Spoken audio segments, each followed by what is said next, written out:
নমস্কার, আমি উজ্জ্বল মহাপাত্র, সদাসিধা উজ্জ্বল, পৌরোহিত্য রত্ন, পৌরোহিত্য শাস্ত্র। আমার পড়াশোনায় হচ্ছে এই পৌরোহিত্য নিয়ে। আমি আবার একটি নতুন ভিডিও নিয়ে তোমাদের কাছে চলে এসেছি। ভিডিওটি খুব গুরুত্বপূর্ণ, খুব ইন্টারেস্টিং ভিডিও, তোমাদের খুব কাজের ভিডিও। আমার প্রধান উদ্দেশ্য হচ্ছে আজকের ভিডিওটিতে আরতি কেন করা হয়, আমরা দেবতাদের কাছে আরতি কেন করি, আমার মারা কেন সন্ধ্যা আরতি করেন, আর দেবতাদেরকে আরতি করার মাধ্যমে দেবতাদেরকে কী লাভ হয়। তো চলো ভিডিওটি শুরু করা যাক। আর ভিডিওটি শুরু করার আগে আমি তোমাদেরকে একটা কথা বলি, আমার ভিডিওগুলি যদি ভালো লাগে থাকে তাহলে আমার চ্যানেলটিকে অবশ্যই সাবস্ক্রাইব করুন, আমার ভিডিওগুলি লাইক করুন, কমেন্ট করুন। তো আরতি শাস্ত্রে বলেছে যে আদৌ চতুষ্পাদতল প্রদেশে দীনাভিদেশে মুখমণ্ডলে স্ত্রী সর্বেষু চাঙ্গেষু চ সপ্তবার নারত্রিকং ভক্তজন প্রকুর্জাত। অর্থাৎ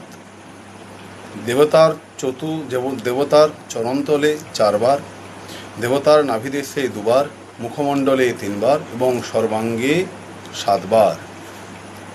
একটা জিনিস নিয়ে, অর্থাৎ পঞ্চপ্রদীপ, পানিশঙ্খ, ধূপ, দীপ, চামর, পল্লব, এই একটা দ্রব্য নিয়ে দেবতাদের চরণের কাছে 4 বার ঘোরাও, নাভির কাছে 2 বার, মুখমণ্ডলের কাছে 3 বার ঘোরাও এবং সর্বাঙ্গে 7 বার ঘোরাও। এই হচ্ছে আরতির প্রধান নিয়ম।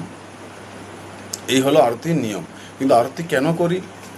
আরতি করার উদ্দেশ্য হচ্ছে আমাদের শরীর যেমন রক্তমাংসের গড়া, আমাদের শরীরে যদি কোনো কোথাও ব্যথা লেগে যায় আমরা কি করি? গরম ভাব নেই, আমরা প্রদীপের কোনো আগুনের গরম শিখা হাতটা তাপ নিয়ে আমাদের শরীরে আমরা বোলাই। তাতে করে কি হয়? শরীরে আমাদের খুব আরাম অনুভূতি হয়। দেবতাদের ক্ষেত্রেও একই রকম। আমাদের শরীর রক্তমাংসে গড়া, কিন্তু দেবতা অতি কোমল, পুষ্পের থেকেও কোমল। পদ্মফুল যতটা কোমল, এই পদ্মফুলের থেকেও দেবতাদের শরীর আরও কোমল। তো আমরা দেবতাদের সেই শরীরে আমরা যখন তাদের চরণে ফুল দিই বা তাদের মাথায় বা হাতে ফুল দিয়ে সাজিয়ে দিই, সেই ভারে দেবতাদের একটু কষ্ট হয়।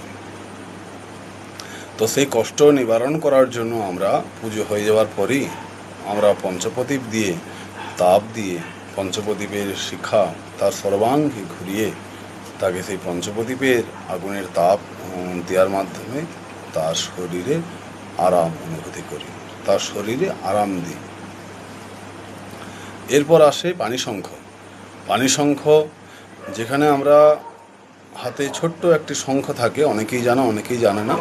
তো ছোট্ট একটা আমাদের পুরোহিতের কাছে বা আমাদের যারা সনাতনী মা বোনরা ভাইরা আছে, যারা দেবতাদের পুজো টুজো করে, তারা সবাই কিছু কিছু জানো যে পানিশঙ্খ কী। তো সেই পানিশঙ্খের মাধ্যমে আমরা দেবতাদেরকে জল সেচন করি।